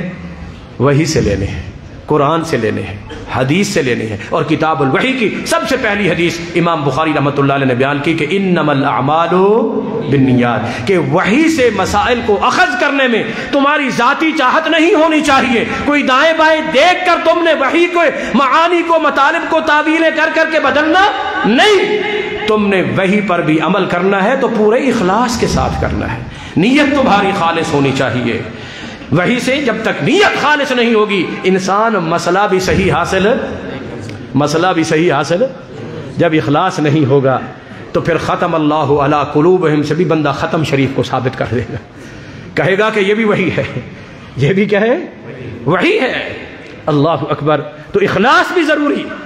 اور امام بخاری رحمۃ اللہ علیہ نے وحی سے کتاب کو آغاز کیا، اور قیامت کے دن بندوں کو اٹھایا جانا، دھوپ میں کھڑے ہونا، کچھ لوگوں کو سائے کا ملنا، اور پھر اللہ تعالیٰ کا حساب اور کتاب کے لیے آنا، یہ ساری تفصیلات موجود ہیں کہ وہ اللہ اکبر 950 سال کا جو دن ہے وہ کیسے گزرنا ہے۔ مختلف مراحل ہیں، مختلف مراحل، لوگ جمع ہوں گے، انبیاء کے پاس آئیں گے، آدم علیہ السلام سے لے کر نبی صلی اللہ علیہ وسلم تک، پھر نامہ اعمال اور ان کی تقسیم کا مرحلہ، پھر اعمال کو تولے جانے کا مسئلہ، یہ مرحلہ سب سے آخری مرحلہ ہوگا کہ اس مرحلے کے بعد جن کے ثقلت موازین ہو وہ جنت میں چلے جائیں گے، اور جن کے نامہ اعمال نیکیوں والے پلڑے ہلکے ہوں گے وہ جہنم میں، کہ اس کے بعد قیامت کا کوئی اور مرحلہ باقی نہیں ہوگا۔ اس لحاظ سے امام بخاری رحمۃ اللہ علیہ نے اپنی کتاب کا آخری باب بھی یہ قائم کیا، اور اس آخری باب میں نبی صلی اللہ علیہ وآلہ وسلم کی اس حدیث کو لے کر آئے ہیں۔ یہ جیسا کہ میں پہلے بھی عرض کیا کہ امام بخاری کی عادت ہے کہ قرآن کو دلیل بناتے ہیں۔ سب سے پہلے قول اللہ تعالی وَنَضَعُ الْمَوَازِينَ الْقِسْطَ لِيَوْمِ الْقِيَامَةِ، موازین میزان کی جمع ہے، اور القسط عدل کے لیے۔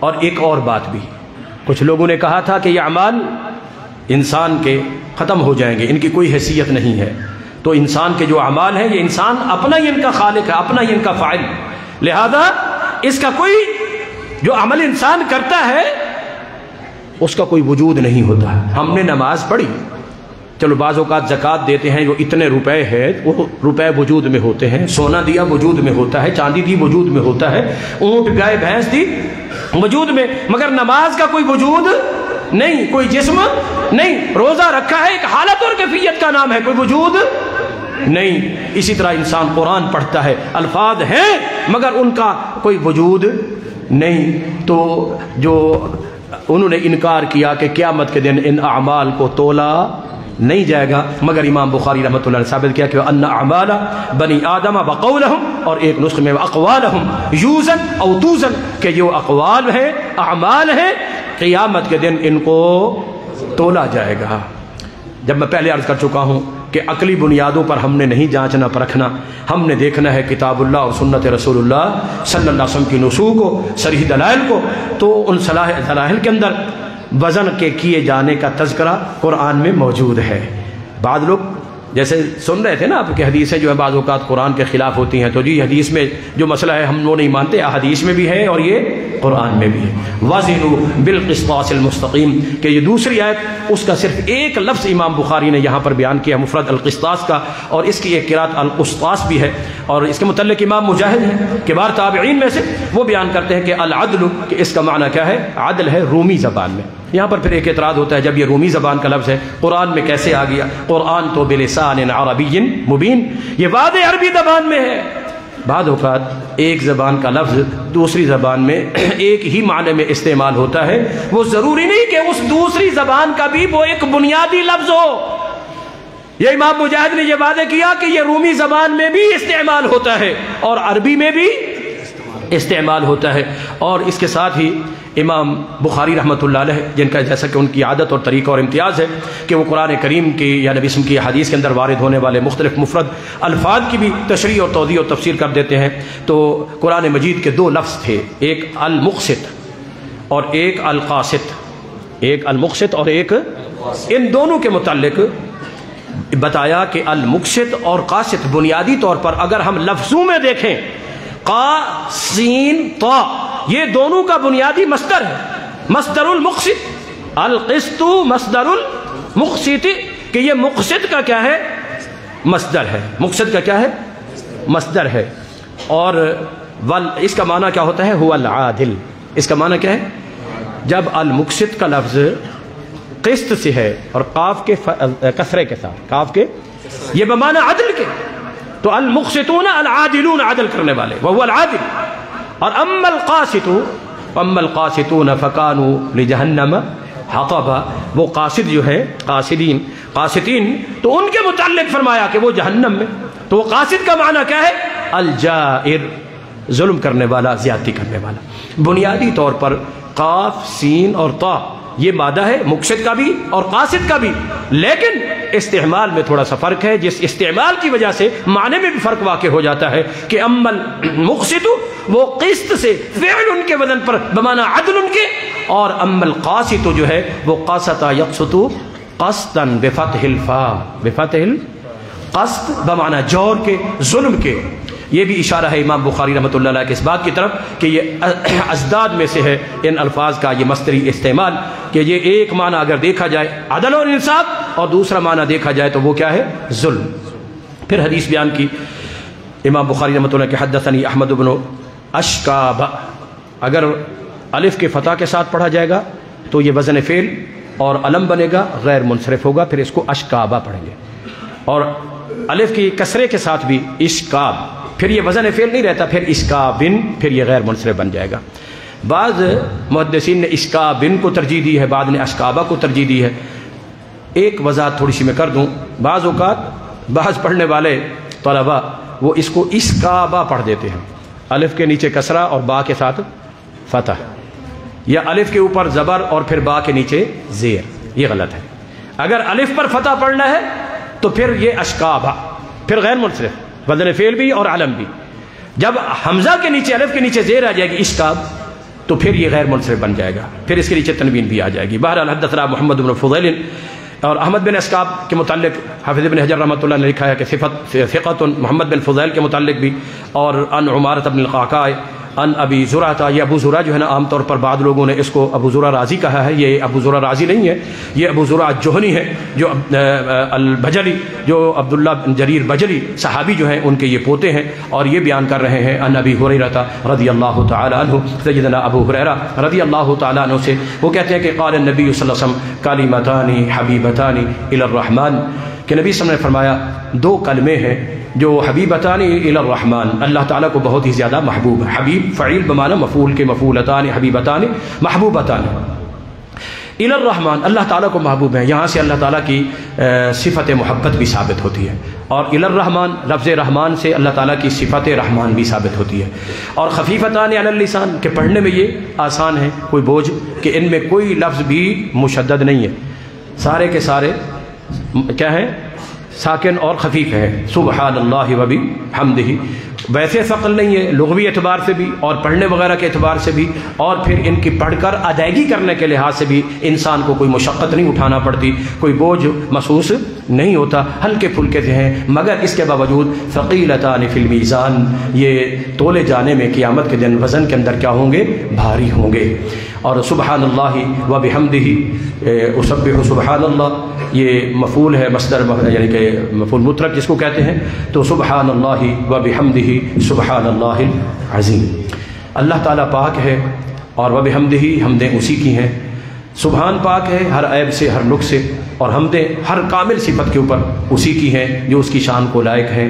اور سبحان اللہ العظیم، پھر دوبارہ جو ہے سبحان کا لفظ لایا گیا، اور یہ الفاظ اور کلمات نبی صلی اللہ علیہ وسلم نے یہاں تو یہ فرمایا کہ بڑے ہلکے پھلکے ہیں، ایک اور حدیث میں نبی صلی اللہ علیہ وسلم نے فرمایا کہ یہ احب الکلام الی اللہ، احب الکلام، یہ اللہ تعالیٰ کے محبوب کلمات میں سبحان اللہ و بحمدہ سبحان اللہ العظیم۔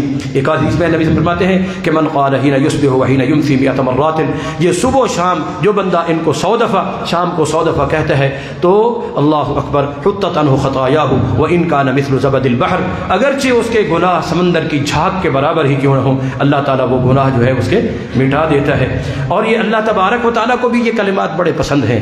اللہ تعالیٰ نے قرآن کریم کی تقریباً 7 کے قریب آیات ہیں جن کی ابتدا اور آغاز جو ہے اللہ رب العالمین نے لفظ سبحان یا سبح، سبحان الذی اسری بعبدہ، سبح للہ ما فی السماوات والارض، سبح للہ ما فی السماوات وما فی الارض، اور یہ فعل ماضی ہے، وہ مصدر ہے سبحان الذی اسری، اور فعل مضارع بھی استعمال ہوا یسبح للہ ما فی السماوات وما فی الارض، اور اس میں سے فعل امر بھی سبح اسم ربک الاعلی الذی خلق، اللہ اکبر۔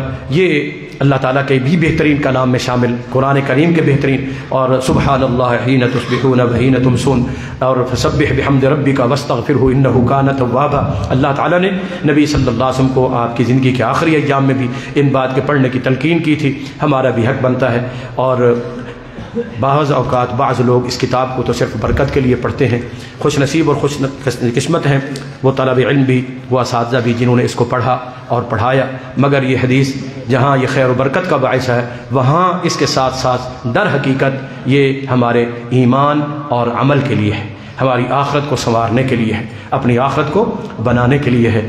امام بخاری رحمۃ اللہ علیہ کے والد جو تھے وہ بچپن میں ہی، ابھی امام بخاری چھوٹے تھے کہ وہ فوت ہو گئے تھے، لیکن وہ کہا کرتے تھے کہ میں قیامت کے دن قسم اٹھا کر کہہ سکتا ہوں کہ میں نے اپنے بیٹے بخاری کو کھلانے پلانے میں کی زندگی کے اندر کبھی حرام کا لقمہ نہیں کھلایا ہے، کبھی حرام کا لقمہ نہیں کھلایا ہے۔ اور خود امام بخاری رحمۃ اللہ علیہ بھی فرماتے ہیں قیامت کے دن اگر اللہ تعالیٰ مجھ سے پوچھے گا نا، قیامت کے دن ہو سکتا ہے کہ باقی میرے اعمال کے متعلق مجھ سے پوچھ لے، لیکن ایک جرم گناہ مجھے اچھی طرح سے یاد ہے کہ میں نے ایسا کیا ہے کہ قیامت کے دن اللہ مجھ سے اس کا سوال نہیں کرے گا، اور وہ کیا ہے کہ مغتبت وحدہ، میں نے کبھی کسی کی غیبت نہیں کی ہے۔ ہمارا حق بنتا ہے ہم اپنے رزق کو بھی حلال بنائیں، ہمارا حق بنتا ہے ہم اپنی محفلوں کو، مجلسوں کو غیبتوں سے پاک کر لیں، اور ابتدا سے لے کر انتہا تک نبی کی حدیث کے ساتھ جڑ جائیں، نبی کی سنت کے ساتھ جڑ جائیں۔ کامیابی اسی میں ہے، صحیح بات ہے۔ دنیا میں بھی جو لوگ تھے، کون تھا؟ ابو ہریرہ یمن سے آیا تھا، یمن سے ایک دن ریشمی سا کپڑا پہنے ہوئے ذرا تھوک گئی تو رونا آ گیا ابو ہریرہ کو۔ ایک وقت وہ تھا ابو ہریرہ تو آیا تھا ایک موٹی سی کھتر کی چادر میں، آج تو ریشم کے کپڑے میں۔ یہ کیا تھا؟ نبی صلی اللہ علیہ وسلم کی غلامی، نبی صلی اللہ علیہ وسلم کی احادیث۔ بھوکے رہتے، پیاسے رہتے، بے ہوش ہو کر پڑے رہتے، مگر مسجد نبی میں نبی صلی اللہ علیہ وسلم کا در چھوڑ کے نہیں جاتے تھے۔ اللہ کوئی آ کر کھلا دیتا تھا۔ عمر سے پوچھا، عمر یہ آیت اس کا معنی کیا ہے؟ معنی بتایا، چلے گئے۔ ابو بکر سے پوچھا معنی کیا ہے؟ معنی بتایا، چلے گئے۔ نبی صلی اللہ علیہ وسلم سے پوچھا، نبی صلی اللہ علیہ وسلم ساتھ لے کر گھر چلے گئے۔ یہ تیری آیت کا مطلب میں سمجھ گیا ہوں، اس وقت تو بھوکا ہے، پہلے تو کھانا کھا لے پھر تمہیں۔ نبی صلی اللہ علیہ وسلم جن کے ساتھ اللہ تعالیٰ نے نبی سب کو پابند کر دیا تھا کہ اے میرے حبیب، آپ نے انہی کے ساتھ ہی اپنے دن اور رات اپنے آپ کو پابند رکھنا ہے، اب ان کے علاوہ نہیں۔ وہ وہی تھے جو نبی صلی اللہ علیہ وسلم مسجد نبی کے صفے کے اندر وہ 70 صحابہ تھے جو نبی صلی اللہ علیہ وسلم کی احادیث، جن کا اوڑھنا بچھونا نبی صلی اللہ علیہ وسلم کی احادیث کا سننا اور یاد کرنا تھا۔ اور یہ فکر رکھتے تھے ابو ہریرہ رضی اللہ تعالیٰ عنہ، سنتے تھے، کبھی بات بھول جاتی تھی، کہا تھا رسول اللہ علیہ وسلم فرمایا ابسط رداء کا، چادر پھیلاؤ، چادر پھیلائی اور فرمایا جو بات کر رہا ہوں اس کو سمیٹ کر اپنے سینے سے لگا لینا۔ نبی صلی اللہ علیہ وسلم نے دعا کی، چادر کو لپیٹا، اپنے سینے سے لگایا، فما نسیت بعد ذلک شیئا، اس کے بعد مجھے کوئی ابھی حدیث یاد بھولی نہیں تھی۔ انہوں نے زندگیاں، اور یہی محدثین تھے۔ امام بخاری رحمۃ اللہ علیہ جی کس حال میں، سنا ہوگا وہ واقعہ آپ نے، کشتی میں جا رہے تھے، ماں نے 1000 اشرفی دی کہ جاؤ علم حاصل کرنے کے لیے، اور اپنے پاس خرچے وغیرہ کے اوپر صرف کرنا۔ سب سے بہترین خرچہ وہ ہے جو حدیث کے پڑھنے اور پڑھانے پہ خرچ ہوتا ہے، جو قرآن کے پڑھنے اور پڑھانے پہ خرچ ہوتا ہے۔ سب سے بہترین صدقہ وہی ہے، صدقہ جاریہ بھی وہی ہے، قیامت تک باقی رہنے والا۔ پچھلے سال کی ایک تحقیق تھی کہ پوری دنیا کے اندر 13 لاکھ کے قریب افراد نے بخاری شریف پڑھ کر مکمل کی ہے۔ 13 لاکھ، یہ 13 لاکھ نے یہ بخاری شریف پڑھی ہے پچھلے سال میں اور مکمل کی ہے۔ اس کا ثواب کس کو ملے گا جی؟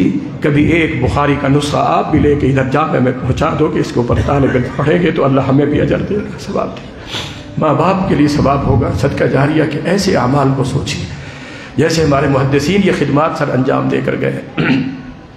اللہ اکبر۔ تو اللہ سے دعا ہے اللہ تبارک و تعالیٰ میں آج اس کا یہ ٹوٹی پھوٹی باتیں سنانا قبول فرمائے۔ اس میں جو علمی طور پر کوئی کمی اور کوتاہی ہے وہ میری طرف سے ہوگی یا شیطان کی طرف سے، اللہ مجھے معاف فرمائے۔ جو باتیں قرآن اور حدیث کے مطابق میں صحیح بیان کر سکا ہوں اساتذہ سے سن کر اور علماء کی کتابوں سے پڑھ کر، اللہ تعالیٰ مجھے بھی اور آپ ہم سب کو ان پر عمل کی توفیق عطا فرمائے۔ وآخر دعوانا الحمدللہ رب العالمین، سبحانک اللہم وبحمدک، اشہد ان لا الہ الا انت، استغفرک واتوب الیک، جزاکم اللہ احسن الجزاء۔ آخر میں میں شیخ محترم کو مبارکباد پیش کرتا ہوں، ان طلباء اور طالبات بھی اوپر جو موجود ہیں، میری بیٹیاں، اللہ تعالیٰ یہ امانت سب کو ادا کرنے کی توفیق عطا فرمائے۔ یہ پڑھ کر اپنے آپ تک رکھ نہیں لینا، یہ تو ایک سند جو ملے گی نا، یہ ایک آپ کے پاس چابی ہے، علم کی کنجی ہے، یہ کوئی تصدیق نہیں ہے اس بات کی کہ اب آپ عالم بن گئے ہیں۔ ہاں ہم نے کوشش کی، اساتذہ نے کوشش کی، آپ کو جو ہے نا علم کے راستے پر ڈال دیا ہے۔ اب آگے اس چابی کے ذریعے جو آپ نے 6 سال میں، 7 سال میں، 8 سال میں پڑھا، اس کے ذریعے آپ نے آگے علم کے خزانے آپ نے خود کھول کے اپنے استعمال میں لانے ہیں، امت تک پہنچا